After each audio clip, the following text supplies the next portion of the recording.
G'day legends, I hope you are having a fantastic day and so far you are having a brilliant week.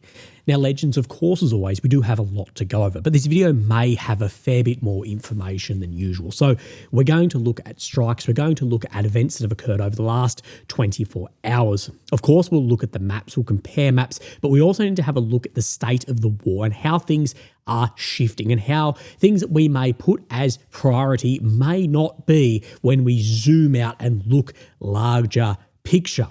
And a lot of this, we're going to look at a recent article released this morning, my time, and I'll link it below, to Mr. Big Surger. He has a new, brilliantly written article about how victory for Ukraine and the West has changed and how there's this paralysis of analysis and observation. I think it's really good. Now, Mr. Big Surge, he is unapologetically pro-Russian, so we have to look through that lens, but he makes what I believe are some fantastic points about tomahawks, about Velika Novosilka, about the front line, the state of the war, and where victory has shifted. Very similar points you and I have made over the past several months, but he does it far more eloquently than we can. So I'm looking forward to sharing this with you, and go and read the full thing. We're just going to share some little bits and pieces. Now, I got an email overnight that said, I love your work, Willie, but it seems like you want the European Union and Ukraine to lose. Now, what I will say to this is this couldn't actually be further from the truth. But what I want is I want these, either institution or state, to save themselves. Save themselves from vassalage of the Russian Federation, but also from becoming a vassal of America as well. And some of the policies I see, from economic policy through to international foreign policy, domestic policy, being, as far as I see it, absolutely suicidal and leading to the outcomes we're starting to see bear fruit. And this may mean some incredibly difficult decisions, but that's where I lie. My criticism of this is wanting to bring sunlight to have disinfectant, because I think that this whole region, which for my lineage, everything is, the center is just in managed decline at best. But the management currently managing that decline, the management scares me. If it was management in a company that I owned, I'd be a little bit concerned. Okay, so let's get into the video. Now, it does appear that Russia has lost a Ka-52 attack helicopter overnight, along with the crew. This is what Firebomb has said here. Beyond this information, we don't know. There's claims that it was shot down. Choppers like this, it's likely that it was shot down, but again, I'll keep up to date and see if any more information does come of this. We did see too, Ukraine has carried out some long-range FPV strikes. This is something we are seeing actually more and more against the Starobryansk fuel depot. You can see that strike here, and an oil base in Luhansk. You can see more of this footage unraveling here as well. I'm sure you can go and find that where you would wish. So let's have a look at this. Now, I've got a pin drop on where this was, but what I'll say is you can easily tell where regional hubs are by road network. So have a look at this. Obviously, this is where that fuel depot was. You can tell the regional hub and the importance and why the fuel depot is there. But then we zoom out and you can get an idea of areas we're seeing fought over currently or that may be in the near future. You can see Kupiansk, you can see Uzium, you can see the Liman through Slovyansk, Kramatorsk area. Of course, you can see Pokrovsk, Mezhova, which we're seeing fighting moving in that direction, Pokrovskoy, which is where the Velika front is moving, Huliapol, which is where that Velika front may then shoulder down onto. And then, of course, Orokhiv, which is all in this same sector moving at the moment. We'll have a further look at that in a second. Belgrade Dam, we spoke about this yesterday, and it's actually interesting to look at the hypocrisy about when dams have been blown up previously, about crimes, war crimes, this and that, and now celebration of that. If you know me, my opinion on everything is we need to look at everything as if it was just X and Y when it comes to war crimes, regardless of if someone is a Palestinian, an Israeli, a Russian, a Ukrainian, an Afghan, an Australian, that war crimes are war crimes. That's the lens it should be through.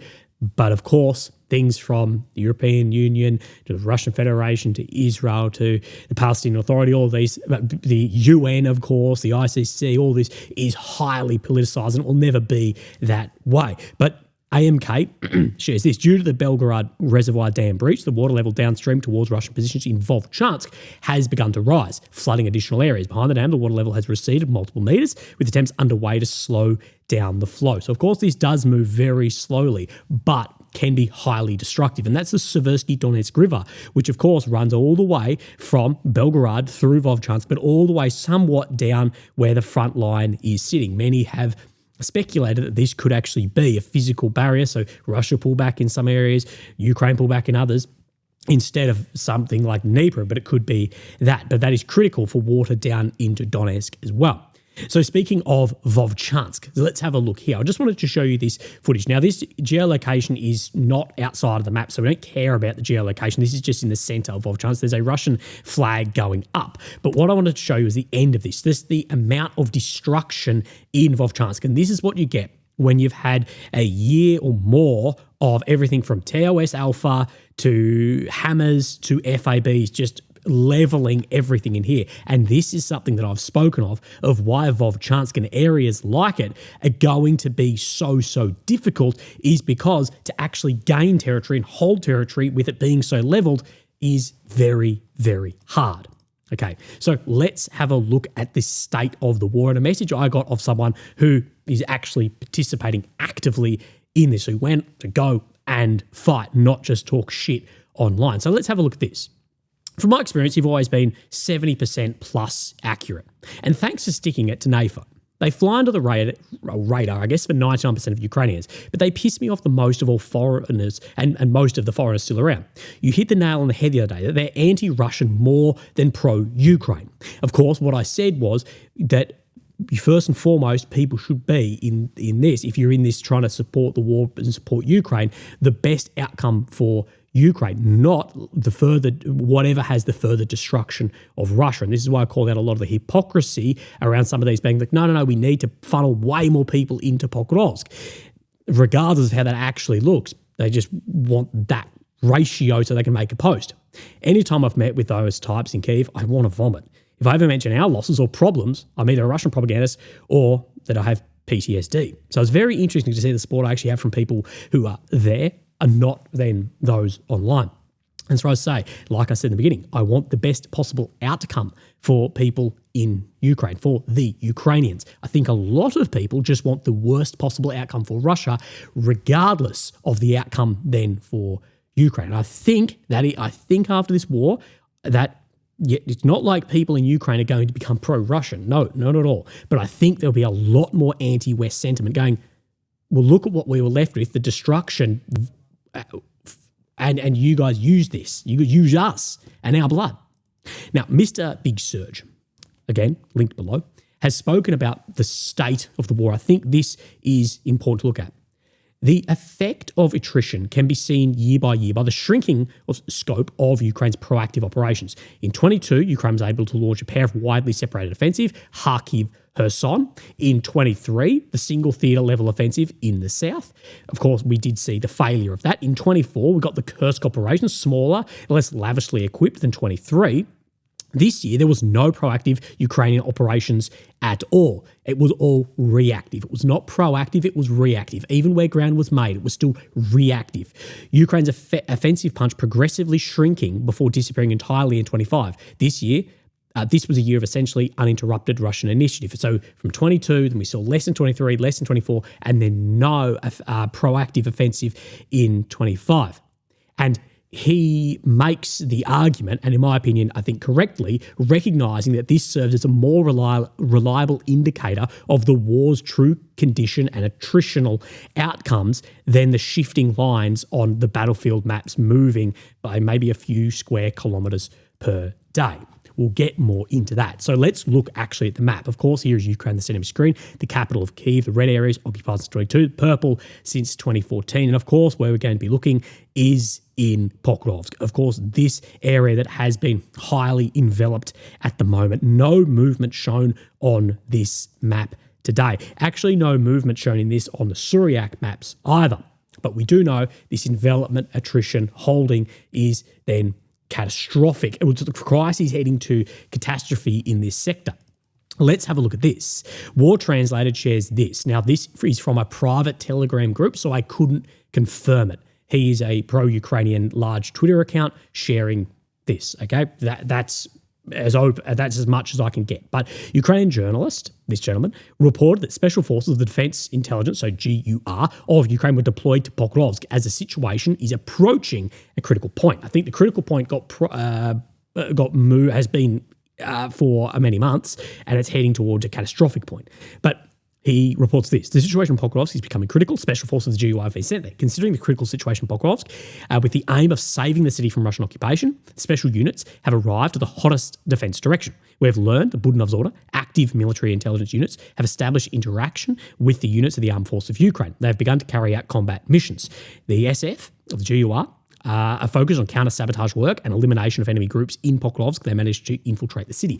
We do believe there's around 200, 250 Russians inside of the city. That's from Ukrainian officers. Now, this was needed, but it was also needed many months ago in Pokrovsk. And the risk that comes with this is Pokrovsk is vertically enveloped. And what it does is it does risk your best soldiers who have got years of training, years of experience in an attritional pocket. And it's very late to be doing this in this fight. What many have said to me is, could this be to cover some level of withdrawal? Again, the risk of putting those soldiers into this pocket to cover withdrawal and then come out after that, highly, highly risky. So again, we will see. The story of Pokrovsk has been in the works for several months, and we'll continue to see this unravel, maybe over weeks, maybe over months. We will see. Now, Pokrovsk North. Of course, this is one of the areas that has been very difficult to assess. We see just a little bit of red check in here today. Let's have a look at Mr. Suryak maps. We do see him reflecting the gains around Shakhovka and Vilny that other maps have shown, of course, pushing the Russians back down to the south and in the base around Nikolaevka area, Vilny as well. Of course, just to the north of Rodyanske, but of course not showing the level of cut-off that the other maps are showing. But the extremes of these is actually reasonably similar in the extreme northern districts, but doesn't show this movement that he does show into Shakhovka as well as Novoshakovka area, but does show some of these areas. It's actually more similar than it may look. Now, he does show, of course, more build-up on that eastern side, a little bit moving to the east as well. But let's have a look at this. And this is on the eastern side by Deep State maps here, which was a major Russian mechanized assault on Volodymyr and Shakhovka. So you can see the geolocation outside of here, up in this sector. Now, what they say is huge numbers, 29 armoured fighting vehicles were recorded. In addition, the enemy used more tanks than usual. This is something funny to see. We didn't see armoured assaults for a very long time. Now we're actually starting to see in the last couple of weeks some more. The enemy hoped to take advantage of worsening weather conditions, including fog, to quickly, unnoticed, slip into villages. Out of the 29 armoured fighting vehicles, 15 were destroyed, 2 tanks, 12 IFVs, and 1 lightly armoured vehicle. Now, again, with any numbers, it's hard to tell, but 14 landing, this is of the best possible outcome, is still very significant. Unfortunately, the Russians managed to land a landing force that is dispersed throughout the area. The search and elimination of this landing force is ongoing. Now, this landing force should be anchored by DRG units. So your front, like beyond the line, DRG recon sabotage units should be beyond, and that will actually anchor these drops and move around. Again, that's in a perfect world. That's in military theory.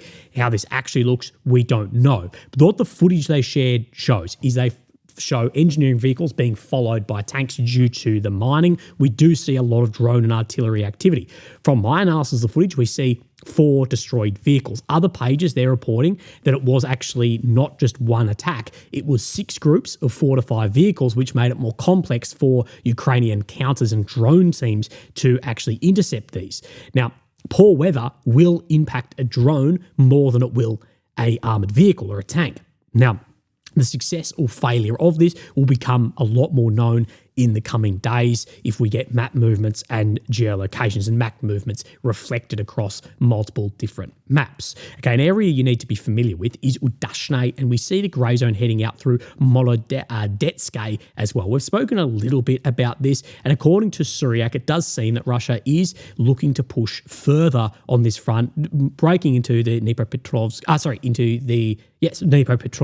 Oblast in this sector. So from Novomyalivka, Bakivka, up to the north through then this area right here, Molodetsk, and pushing across out of then Udashne as well, working on this flank, which of course is what you'd need to work on for future envelopment of Novopavlivka and future then development of the Velika front line heading towards Zap. We'll talk about more of that in a second. Let's look at then Velika. So we see a couple of red prongs heading out in this direction. I don't have it today, but we do see there's a little area in here, Privilia. We did see yesterday Russian flags going up in here, a day before, and then today we actually see, I think, like 4 or 5 flags going up in that grey zone region. Again, the porosity of this area, it's actually difficult to tell, but you can get an idea. We see Novoselivskaya, Yanovarskaya, that Surek is showing that this area is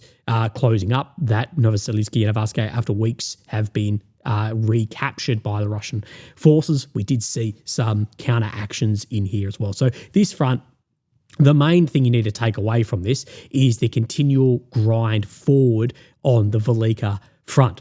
Now, let's actually look at what Mr. Serge has spoken about in this. The one thing that's worth noting is the Russians are currently positioned to roll up this front even further. Ukrainian defensive lines are primarily oriented towards the north-south axis, something you and I have spoken about for a long time. You can see the lines in here. They were correctly made to be most effective, most efficient against a northern push, but this large sweep heading west. Once Russian forces cleared Kurakove, they entered the seams, the defensive lines. That is to say, they're advancing laterally along the face of the prepared defences rather than trying to bash through them from the front. The Russians are entering a substantial space that lacks meaningful prepared defences, as you can see off this, or many other fortification mappers. Apart from the obvious development of note here, the Russian forces have to this point rolled up roughly half the length of the southern front and are positioned to roll up another 10 to 15 miles. This is what we spoke about yesterday for the linear warfare bros, that from then Ugledar to here is half the length of here to Zap. Okay, but of course, there's going to be more fortifications between here. Linear warfare doesn't work in a linear or constant way, but you get the idea in the further reach and touch of drones and artillery as this continues to push. Now, we want to note 2 things which are the emblematic of the way the war is going for Ukraine, but you curiously received little attention. First, the compression of the front is robbing Ukrainians of the manoeuvre space, which made it possible for them to stage and assemble forces in the counteroffensive of 23. 2 years ago, there was a wide lateral buffer zone around the Ukrainian staging area in Orkiv, and Ukrainian forces had access to multiple highways where they could disperse forces in their marching columns and run their logistics. This is something you and I have observed as well, that the only way that has been explained of a military victory, so I need to zoom out a little bit more, is when this front line was well back here somewhere, was a push down in the south. But this gave, as Mr. Serge says, a buffer zone to then accumulate forces and have this large theatre-level attack in the direction of Robotne, Tokmak, and try and split this somewhat in two to have the Kherson and then Crimea front and then, say, the Donetsk front over here and struggle on the logistics. But as this is sweeping across, this is becoming further and further from the reality, and it's becoming more and more problematic. Observation you and I have been making for some time as well, and many other smaller channels like myself have been making, but the big ones, of course, don't pay attention to this because they want to release stuff that gets all of the clicks, regardless of if they even believe it themselves or not. So let's have a look at some other maps. Let's move our way. Actually, I spoke about Volchansk. I should have shown you the map. Apologies. So we have Volchansk here. Then we have Suryak maps showing more movement through these forested areas. Again, we actually did have a geolocation that showed this, but he's showing it's now under control. Again, geolocation doesn't mean that it is under control, especially with the way that the front line is sitting at the moment. Now we'll come across into the northeastern sector. Of course, we have where Russia has then crossed into Kamyanka, Petrivka, across the Oskil splitting Kupiansk just to the south of here. But we see a large amount of red check in the direction of Odradne as well. Sorry, I've really struggled to pronounce that every time. Somewhat from, let's say, 5.7 kilometres long to, we'll go in the middle, say 2 kilometres wide. So that is a significant advancement, but this has likely been developing over some time. But what I want to show you isn't just the red, but it is the grey heading towards Bilarivka. Now you can see the grey from Stroivka from one Kharkiv axis to the next Kharkiv axis now being connected. Now what Mr. Suryak says is he speaks that this is actually now connected through Bilarivka, Stroivka, and is meeting in the middle as this continues to push. So keep an eye absolutely on this whole sector, as well as some gains in and around down a Pishani front also. Now, we have 2 more updates. We'll come down onto the Liman front. This is where Iziumi is, where I showed you about this being a hub before when we spoke of those Ukrainian long-range FPV. We have Liman here, and it does seem many people reshared or took the information I released from my contact in and around this sector. Of course, very welcome to use it. But that's one of the things that's actually been picked up the most of what I have said. Let's look at Suryak. So Suryak is showing on this sector not the movement into Liman of what we spoke about, but movement to the north of here, massively filling in around then the Zadashny to Stavkay area. So this is Stavkay, this is Zadashny, filling that area in. But then also in the forest area of Novoselivskia, that this area is coming further under control and further wrapping around, if you will, down onto the Liman Seversk. To the south of Seversk, according to Suryak maps, the Vraminka front, there is then more ground being made around here as well, but it's now 1 kilometre away from breaking into Seversk on the southern edge. So we can see where this grey zone is heading out. We see this reservoir. He is saying that the Russians control up to this reservoir, and from the very edge of Seversk, it's hard to know where this starts. Let's go here, or maybe back here, but around about this direction, that it's only 1 kilometre away. Just take that with a grain of salt. There's a lot of grey zone on the maps at the moment, but we'll continue to see how this does then evolve. So, as I said, we're using today a lot of the newest from Big Surge of Living Dangerously. So go and read this. We're just showing little parts of this. Great read. Look at it through the lenses you need to look at anything online, and you need to form your own opinions, but take in multiple different opinions also. So, the Russian-Ukrainian war seems to have been engineered in a laboratory to frustrate people, the repetition of analytical paralysis. Headlines appear to be circulating on a choreographed loop. All the way down to the place names. Kaja Kallas at the European Commission recently announced without a hint of irony that Europe's new sanctions would be the toughest yet. That Ukraine supporters are insisting that Tomahawk missiles are now the weapons that will finally be a game changer, although we've seen this again and again. We've seen this 19 times on sanctions. We've seen this several times on weapons, whether it be Abrams, ATACMS, sanctions. You get the gist. We see on the ground Russia's attacking settlements named Pokrovsk and Pokrovskoy. It recently captured Toretsk and Torshky. It is now attacking Toretsk, and the more things change, the more things stay at home. He also has a little bit of a critique of some people fully zoning out in this like analytical paralysis, but others zoning way too much on every little movement. Of course, I fall in the latter of that. The analytical framework applied to the war have also changed relatively little, buried and obfuscated by the nebulous concept of attrition. On the Ukrainian side, there is the continued insistence that Russia is suffering exorbitant losses and straining under the pressure of Ukrainian deep strikes, while Ukrainian setbacks are blamed in large on the failure of the US to expand its largesse and give Ukraine everything it needs. Many pro-Russian lines of thinking mirror this, and suppose the AFU is on the verge of disintegration of the armed forces of Ukraine. And again, you see where there is this paradox of thinking that the losses are so large, everything's about to disintegrate, which are reflected on both sides. Schrödinger is they exist at the same time. But again, we will see what becomes, because one side is based actually in logical thinking of superiority of forces of weapons and movement. The other is based more on how you want to apply your feelings to it. Honestly, that is the way that it is. If you look at it from a logical aspect of the attrition at the front, who has more troops, more artillery moving, you start getting a different idea. While the Kremlin is accusing of failing to take the gloves off, particularly in regards to Ukraine energy grid, Dnieper bridges and dams. So the pro-Russian line is Russia needs to take the gloves off to do this, not sort of redlining on it. The result is a very strange sort of war. And it is a strange state of war that we're in.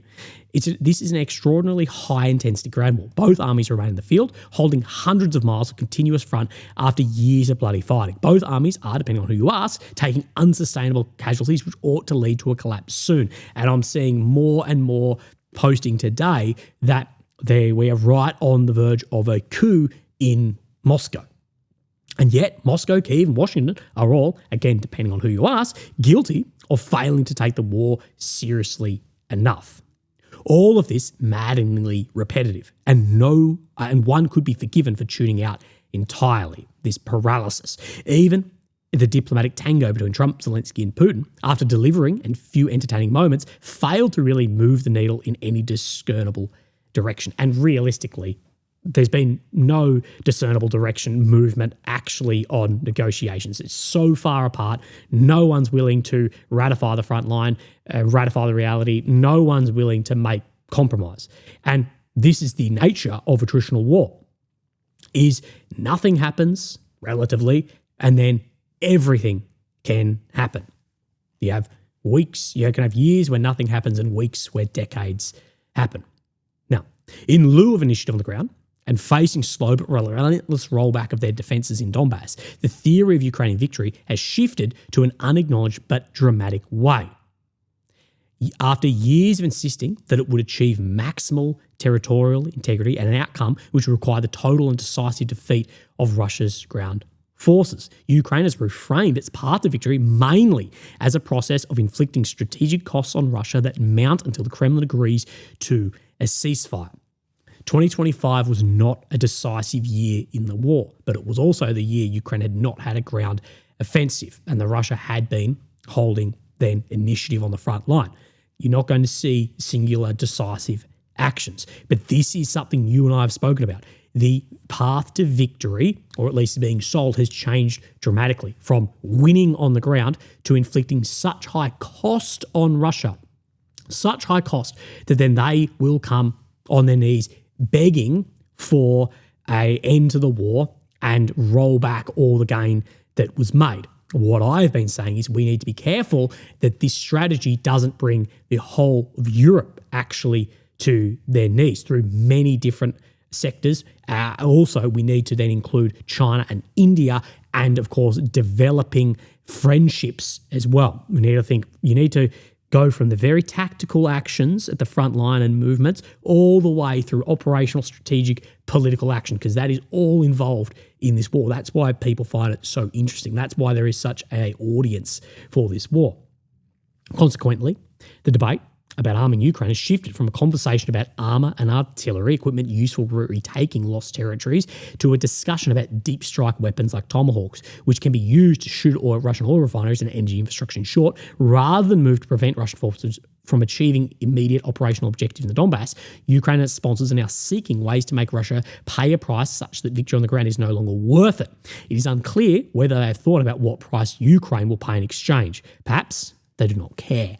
And this is what we speak about against the pro-Ukrainian or anti-Russian side, which can actually be a bit of a horseshoe shape. But this is a great point, something you and I have spoken on, that there's now no talk about we need more Bradleys, we need more tanks, we need more artillery, or it's drowned out to take back area. No, that is gone out of the psyche. What it now is we need these long-range systems to then inflict such pressure on Russia that we're not going to take back a single square meter. But what we are going to do is they're going to give it back to us due to the pressure that we're going to put on. But as he correctly points out, then what is the byproduct of this too? Now, he speaks very well about the challenges with Tomahawks. Go and have a look about this. It's similar to some that we have made about naval-fired, ground-fired. It can be ground-fired, but this is a process which is developing. So go and read this. There is, however, another aspect of this which seems to be garnering little attention.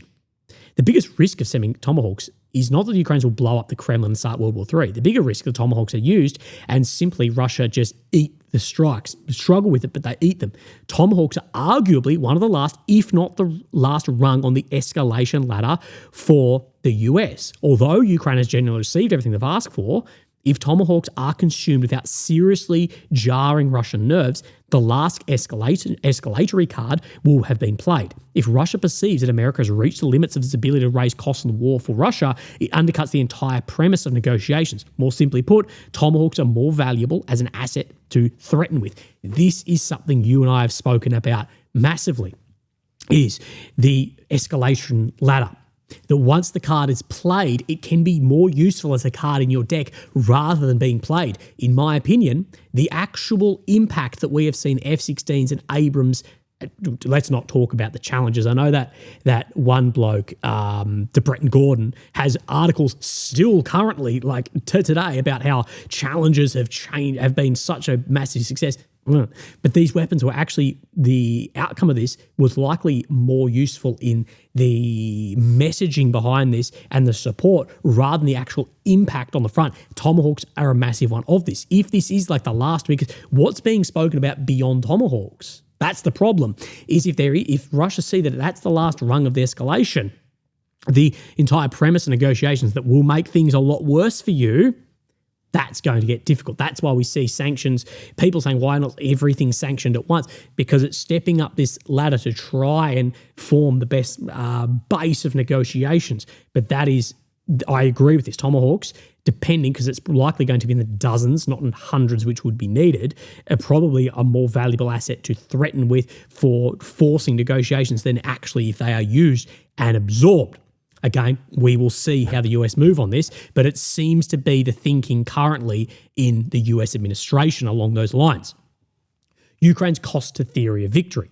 One thing's become apparent over the past year is that Kyiv has abandoned previous notions of outright victory on the battlefield and adopted new strategic framework predicated on imposing unacceptable costs on Russia so that Moscow will agree to freeze the conflict, as we've spoken about. This is subtle and unspoken, yet extremely important distinction. Now, this is somewhat what I disagree with Mr. Surge. I don't think this is a new distinction. I think it's new in the information sphere. I think it's new said publicly by politicians and maybe public commanders. I don't think this is actually new. I think that behind closed doors in Downing Street, Pentagon, wherever you'd like, that it was very accepted there's not going to be a roll through Sevastopol, a roll through Donetsk, etc. What we need to do is impose such high cost that the Russians will either come to the table or won't be able to, or have some level of paralysis, or even what we speak of as a coup as well. I think behind closed doors, that has actually been the plan for a long time, as you and I have spoken about, but it's becoming more public of this now, distinction of this, as we just don't even hear about ground operations anymore. It's easy to miss because both Ukrainian leadership and Ukraine's Western backers continue to speak of Ukrainian victory and the possibility of Ukraine winning the war. What is crucial to understand is that victory they now speak of is categorically different than victory in 22-23. In the first years of the war, it was possible at least to speak of Ukraine taking the initiative to advance on the ground and retake territory. There were concrete examples of this with, of course, in 22, Kherson, and Kharkiv, and we saw 23 near Robotny area. We even saw in Kursk. They showed at least possible for Ukraine to attempt a proper mechanised offensive retaking ground.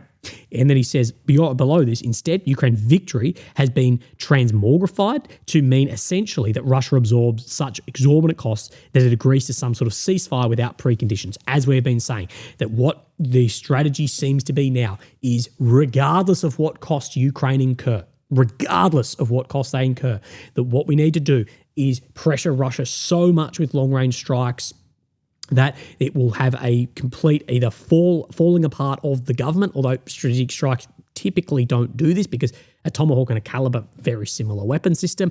Look back at the history of strategic strikes. but the cost we are going to rise so high through sanctions, secondaries, etc., that Russia will eventually come to the table completely on our terms with no preconditions. And that is now the tactic, not only behind closed doors, which I think it has been for years, but now highly publicly. Again, we will see. And again, he makes a good point that it seems to be we don't care about the cost on the other side of the fence. The sense of urgency that Washington feels to end the war, mainly by yanking furiously on the oil lever until the Kremlin cries uncle. And this is where they're pushing, is to try and influence oil price to bring Russia to the table. Stems from the fact that this is now the only sort of victory that Ukraine can hope to win. The Grand War has been written off as a loss, and all remains is to lob missiles and drones at refineries, sanction Russian firms and banks, and harass shadow tankers until the costs become intolerable. The longer the Ukrainian ground forces can hold the line, the better. And this is merely a matter of limiting the downside. So the longer they can hold, the more impact these levers against oil sanctions strikes are going to have. But also, you need to look at as well other states involved in this, such as India and China. The fact that Russia can retaliate disproportionately against Ukraine barely factors into this thinking. What we're seeing is the destruction of the energy gas grid at the moment. The key point here, however, is the concept of Ukrainian victory has been completely transformed. There is now no real discussion of how Ukraine can win on the ground. For the Ukrainian bloc, the war is no longer a contest against the Russian army, but an abstract contest against Russia's willingness to incur strategic cost. Again, I don't think this is new. I think it's just more public. Rather than preventing Russian capture of the Donbass, the West is testing how much Putin is willing to pay for it. If history is any game, a game predicated on outlasting Russia's strategic endurance and willingness to suffice is a very bad game to play indeed. And he is correct on this. If history is any guide, look back from Stalin, you look back to Napoleon, is a guide on this. The endurance, willingness to incur massive cost, the history as a guide is concerning that this is now the tactic. But I agree that tactic has shifted. No one speaks of large, sweeping Ukrainian mechanized ground offensives. What they speak of is, as Mr. What's his name? He's got the same name as one of the original central bankers who I think miraculously didn't go on the Titanic. Anyway, with his whole video that we went over, looking at because of these strikes, we're going to walk into Sevastopol. There's going to be not a shot fired to walk through these areas. That's now what is being sold. What I say is this is where the pro-Ukraine, anti-Russian sort of thing comes in. What's being ignored is what is the cost of this in the other hand. And again, the escalation ladders, once you get to that last rung, what happens then? Very difficult. This war has huge ability to not spill over militarily, but fracture existing alliances or existing working relationships. Not meaning alliances, but fracture working relationships. But of course, I think there's not been a net change in relationship. There hasn't been a net change. It's just swung from one nation to another. And those who gain will be countries like, of course, China and actually America as well, because America's not putting any money in anymore. What they're getting is Europe spending billions and billions and billions, becoming more and more reliant on America for their sovereignty, reducing their sovereignty, but becoming more reliant on America for everything from weapons to energy. So that leads back into the very first thing I said about saving yourselves. I think that's it. Legends, look after yourself. Have a great day, and I'll speak to you tomorrow. Thank you.